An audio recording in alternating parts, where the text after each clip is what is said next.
यही वो लम्हा था जिसने भारत को पूरी तरह से बदल दिया। इस फोटो में 24 जनवरी 1950 का वो पल है जब संविधान सभा ने भारत के संविधान पर साइन किया था। संविधान की किताब हमारे देश के आधारभूत मूल्यों और व्यवस्था के बारे में बताती है।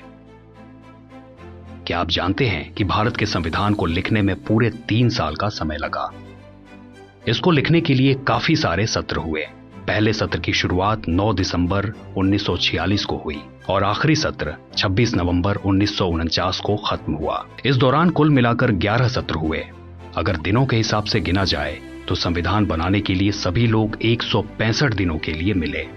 पर इसमें वो दिन शामिल नहीं है जब संविधान निर्माता अलग अलग छोटी छोटी कमेटियों में मिल रहे थे और संविधान को बनाने का काम कर रहे थे। क्या आप जानते हैं कुल कितने लोगों ने मिलकर संविधान लिखा? संविधान बनाने के लिए शुरुआत में 389 लोग शामिल थे।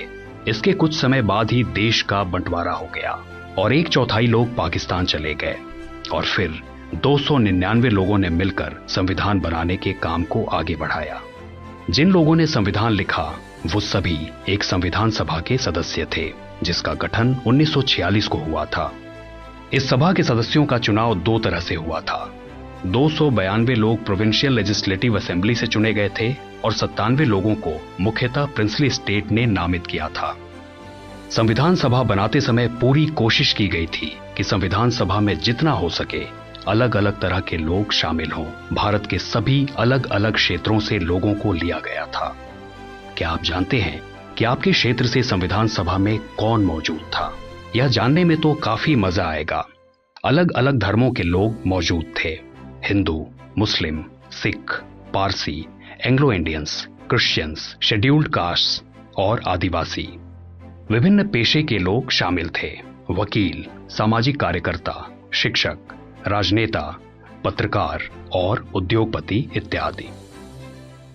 ये सभी लोग अलग अलग राजनीतिक पार्टियों से थे जैसे Congress, Muslim League, unionist, communist, scheduled caste federation इत्यादि। साथ ही अलग अलग राजनीतिक विचारधाराओं के लोग भी शामिल थे। एक चर्चा के दौरान श्यामा प्रसाद मुखर्जी ने अपने एक भाषण में वहां बैठे अलग अलग लोगों के बारे में बताते हुए यह ध्यान कराया कि हमारी संविधान सभा में कितनी विभिन्नता मौजूद है। इस सभा में महिलाएं भी मौजूद थीं। क्या आप जानते हैं संविधान सभा में कितनी महिलाएं शामिल थीं? कुल मिलाकर 15। उस समय के लिए यह एक बहुत बड़ी बात थी। हमारे देश में उस समय मौजूद परेशानियों और हालातों को देखते हुए अंग्रेजों ने देश छोड़कर जाने से पहले भारत के लिए संविधान लिखने की बात रखी, पर भारतीयों ने इसके लिए मना कर दिया क्योंकि हम अपने देश का संविधान खुद लिखना चाहते थे। अब सोचे तो यह एक जाहिर सी बात है, पर उस वक्त अंग्रेजों से अपने इस अधिकार को हासिल करना एक बड़ी चुनौती थी। एक ध्यान देने वाली बात यह है कि जापान के संविधान को 24 अमेरिकी पुरुषों ने मिलकर 7 दिनों में लिख दिया था और उस कमरे में सिर्फ एक ही जापानी की मौजूदगी थी और वो एक महिला अनुवादक थी। यह सोचना कि हम अपने संविधान को खुद लिखेंगे एक बहुत ही अच्छा विचार था, पर असल में यह काम बहुत सी मुश्किलों से भरा था। एक सीधा सा उदाहरण, संविधान सभा के सदस्य अलग अलग भाषाएं बोलते थे। उनके सामने एक बड़ी चुनौती यह थी कि चर्चा किस भाषा में हो और संविधान किस भाषा में लिखा जाए। आखिर में सबने मिलकर यह तय किया कि सभा के लोग जिस भी भाषा में चाहें चर्चा कर सकते हैं, पर संविधान अंग्रेजी में लिखा जाएगा और साथ ही साथ उसका अनुवाद हिंदी भाषा में किया जाएगा। संविधान को लिखने की प्रक्रिया बहुत ही मुश्किल थी। कई अन्य देशों के संविधानों को पढ़ा गया और हमारे देश के संविधान को बनाने के लिए उनसे प्रेरणा ली गई। उदाहरण के लिए मौलिक अधिकार और न्यायपालिका का इंडिपेंडेंट या स्वाधीन होने का प्रावधान यूनाइटेड स्टेट्स ऑफ अमेरिका के संविधान से प्रेरित है और राज्य की नीति के निदेशक तत्व आयरलैंड के संविधान से प्रेरणा लेकर लिखे गए हैं।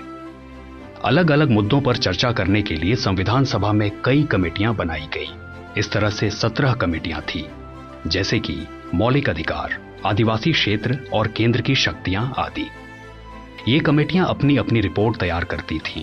इन रिपोर्टों को बारीकी से देखने के बाद एक ड्राफ्ट तैयार किया जाता था। इन ड्राफ्टों पर संविधान सभा में चर्चा की जाती थी और चर्चा के बाद ड्राफ्ट में बदलाव किए जाते थे। ऐसा दोबारा भी किया जाता था तब तक जब तक कि एक फाइनल ड्राफ्ट तैयार नहीं हो जाता। इस तरह से जो फाइनल ड्राफ्ट तैयार हुए उनसे हमारा संविधान बना। ड्राफ्टिंग कमेटी के अध्यक्ष डॉक्टर भीमराव अंबेडकर थे। उन्होंने इस पूरी प्रक्रिया के दौरान कमेटी के अध्यक्ष के तौर पर एक बहुत ही महत्वपूर्ण भूमिका निभाई।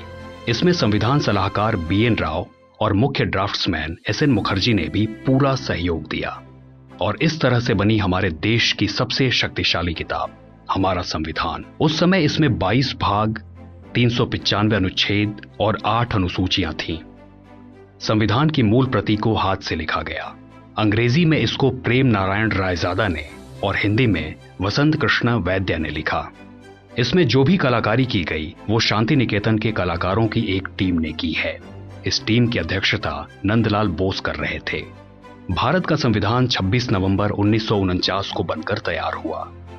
अब हम इस दिन को संविधान दिवस के रूप में मनाते हैं। 26 जनवरी 1950 को हमारा संविधान लागू किया गया और जैसा कि आप सब जानते हैं, हम इस दिन को गणतंत्र दिवस के रूप में मनाते हैं। जिस समय संविधान लिखा गया उस समय देश के हालात बहुत ही नाजुक थे। देश का बंटवारा हो रहा था, सांप्रदायिक झगड़े थे, जाति के आधार पर समाज का बंटवारा था और समाज में महिलाओं की हालत बहुत ही कमजोर थी। इस सब के बावजूद संविधान निर्माताओं ने न्याय, स्वतंत्रता, समता और बंधुता जैसे मानवीय मूल्यों को महत्व दिया और यह सुनिश्चित किया कि देश का कानून इन मूल्यों और सिद्धांतों के हिसाब से ही चले। संविधान सभा में जो चर्चाएं हुई और जो फैसले लिए गए वो सभी इन्हीं मूल्यों पर आधारित हैं। उदाहरण के तौर पर एक मुद्दा ये था कि कौन कौन वोट डाल सकता है। इस चर्चा के दौरान एक बात निकली कि केवल पढ़े लिखे लोगों को ही वोट डालने का अधिकार दिया जाना चाहिए। लेकिन इस बात को इसलिए नहीं माना गया क्योंकि सिर्फ पढ़े लिखे लोगों को वोट डालने का अधिकार देना समानता के मूल्य के खिलाफ था। इस तरह समानता के मूल्य को महत्व देते हुए सभी नागरिकों को जाति, धर्म, लिंग या किसी भी अन्य भेदभाव के बिना वोट डालने का अधिकार एक साथ मिल गया। अगर अमेरिका के संविधान की बात करें तो वहां संविधान बनाने के 80 वर्ष बाद ब्लैक अमेरिकन्स को वोट डालने का अधिकार मिला और वहां की महिलाओं को वोट डालने का अधिकार तो 133 साल बाद दिया गया। संविधान सभा में अनेक महत्वपूर्ण बिंदुओं पर चर्चा हुई, जैसे कि मौलिक अधिकार, अल्पसंख्यकों के अधिकार, महिलाओं के अधिकार, संघ और राज्य के संबंध, शासन व्यवस्था और कल्याणकारी काम आदि। इन चर्चाओं के आधार पर ही संविधान को तैयार किया गया। संविधान सभा की सभी चर्चाओं को लिखकर रिकॉर्ड किया गया। उनको ऑनलाइन भी पढ़ा जा सकता है। आप इन्हें जरूर पढ़ें और संविधान बनाने की प्रक्रिया को जानें व याद रखें। भिन्न भिन्न भाषाओं में संविधान की कॉपीज भी ऑनलाइन उपलब्ध हैं। संविधान और संविधान सभा की चर्चाओं को पढ़ने से हमें मार्गदर्शन मिलेगा और हम आज के समय में अपनी नागरिक होने की भूमिका को और भी बेहतर तरीके से निभा पाएंगे।